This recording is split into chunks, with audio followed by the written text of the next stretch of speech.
Welcome everyone to Do More, Be More. In today's video, we'll be talking about 10 reasons you are not reaching your fitness goals. So this will apply to basically any goal that you have, not about just losing weight or gaining muscle, but whatever it is you have in your mind at this time. That is coming up right now. And we're rolling. Basically, I'm not gonna wear these for the video.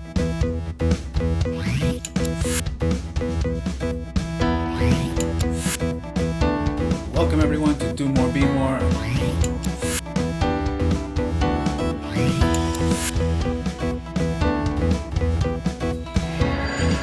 Oh, come on, don't tell me this thing is too long. All right, so number one is, it's not time yet. You're expecting to reach, let's say for example, 20, 30 pounds of weight loss in 2 to 3 months. 10 pounds is doable in about a month. But the thing is, 10 pounds is not just 10 pounds that you're looking to lose. You want to lose 10 pounds of fat, for example, or you want to gain 10 pounds of muscle. When you think about what you're actually trying to lose or gain, it takes time. Now, what you're doing is probably working just fine. You're just waiting for the results to come faster. There's no reason to do that. It's probably not safe, and it's probably not realistic either. So all you got to do is continue holding on for just a little bit longer, and you'll see that it will come. Another reason you are not reaching your goal is because you're not monitoring your food. So chances are, if you want to gain or lose weight or you want to maintain, you have to have a specific calorie range. And you all need to know what it is that you're eating. You need to know how much you're eating. I talked about serving sizes and how to eat the right amount. So that actually has a huge portion of what your fitness goal will rely on. People say that abs are made in the kitchen, so is everything else as far as your fitness goals. So if that's not something you're doing, you need to start doing that now.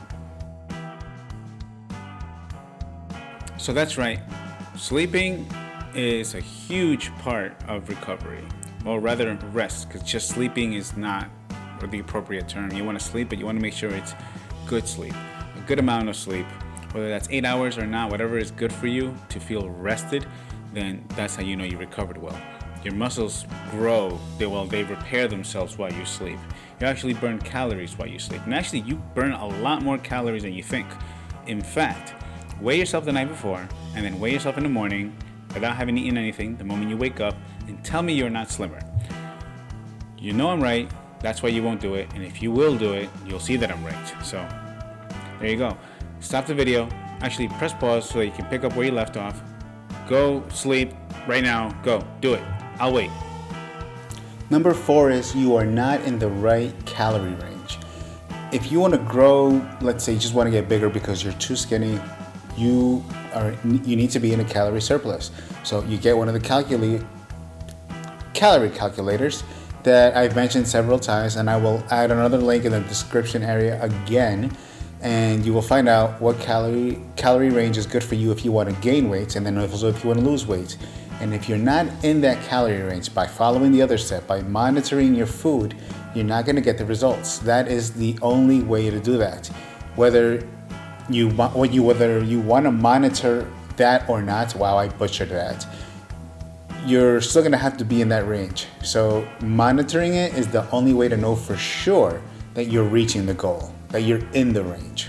Number 5 is you are restricting way too much food or the wrong foods.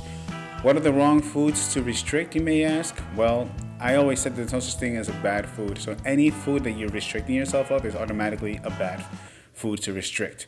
Let's say, for example, you say, I can't have burgers. That's my trigger food. It makes me want to have more. You find a way to make it fit in your calorie range, or you can find a way, just like in my video in the past, and you make it good for muscle growth and low in calorie. That way you can have it and you won't feel the need to have that anymore. That's basically it. There is no food that you should consider bad, because the moment you do that, you're going to want it even more. Because I guess deep inside, we all just want to be bad. Number 6 is you are not hydrating enough. I don't just mean water. You can have whatever types of fluids you like. Obviously, if you are having really high sugar ones, you're going to have high calories, which will affect you, and you know already how that affects you. But if you're not hydrating enough, your body doesn't also use that for other purposes, like just first of all, just feeling hydrated, so you don't dehydrate. That's the whole point of hydrating. and it also assists with your muscle. I mean, muscle is made of water, basically. Not just made of water, but it's a large percentage of it is water. And when you're not hydrating it, your muscles aren't growing, you're not active, you're not feeling good, and you don't want to carry on with your exercises, your workouts, your meal plans, cooking, whatever it is you need to do. So that's actually a pretty big portion of it. That's not just in regards to fitness goals, but in regards to how you feel overall. That's why you don't want to take the steps that'll take you to your fitness goal. Number 7 is you are not active enough. If you go to the gym, let's say you go for an hour, 2 hours, and you do your hardcore workout, whatever it is, your CrossFit, your whatever you want to do. If you're only doing it for that 1 hour to 2 hours, and then you go to work and you sit down all day, and then you come home and you watch Netflix, and then whatever it is you want. You don't have to watch Netflix, Hulu, whatever it is. I'm not trying to badmouth these companies either. Whatever it is you're going to watch all day, but you're only active for those 1 or 2 hours, you are not really an active person. You are a very sedentary person that was active for 1 to 2 hours. You see what I mean? So if it's someone who was active, let's say, just an example, 8 hours a day, pretty much the entire work day was active, but then comes home and watches TV for an hour, you would say that is an active person who watches TV for an hour, as opposed to someone who is inactive but is active for 1 hour. Get what I'm saying? So be active throughout your whole day. That doesn't mean you have to play basketball during your lunch hour. That means that you have to find ways to continue moving. If you do sit down in your job, I do it. You can't tell me you can't do it. I have ways of having lunch on a different time, and I walk. I have no other way because if not, I'm going to be sitting for 8 hours. That is a sacrifice that I have to make. I have to find ways to eat at a different time, and I walk during my lunch breaks, or I only walk through half of it, and I have 2 other 15-minute breaks in which I also walk. So yeah, you're thinking, well, that I can't do that. Well, look, I'm just a regular person like you. I did this. I'm not a super person. Clearly, I'm just a regular human being. So I did it because I needed it to do it. And I have 8 hours in which I'm sitting down all day. And if I don't get up and get active every once in a while, I'm not doing myself any good. Same goes for you, because I'm a person, as I understand, you're a regular person too, just like me. We need the same amount of activity in our life. Number 8 is you are not doing cardio, or you are not doing resistance training or weightlifting or whatever. Meaning you're not doing them together. So if you're just doing cardio, if you just want to be a cardio person with no actual muscle, then do your cardio. Or if you are just doing weightlifting and you're not doing any cardio, chances are you're also not helping yourself with the flexibility, the mobility that you need. To be a fully fit person, you need a combination of both. They both add to your metabolism, helping your metabolism reach your goal in a way that the other can't do for the other.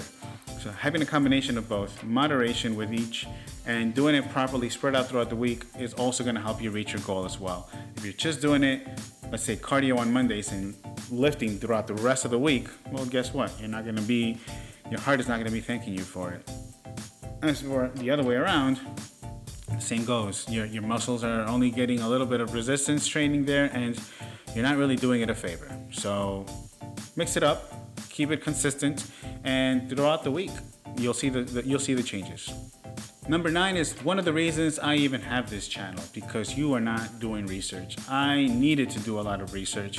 I'm not gonna bombard you with articles. There's enough channels that are doing that, and I've read these articles and I've learned to decipher what's real and what's not, what's fake and what's not. You just have to continue reading. You can't just grab something that works for one person and just run with it. Chances are either it could be a lie, it could be mistaken, maybe not a lie, but it could be wrong, and at the same time, it could also be someone that's trying to sell you something. It could be so many other things, but you can't just go with something the first time you hear it. If you want to try things out, by all means, do it, but adhere to it to see if it really works or not. I've tried many different things, and I've tried and found out that they were wrong, but I adhere to them the way that I was supposed to, so I can see if it actually works or not.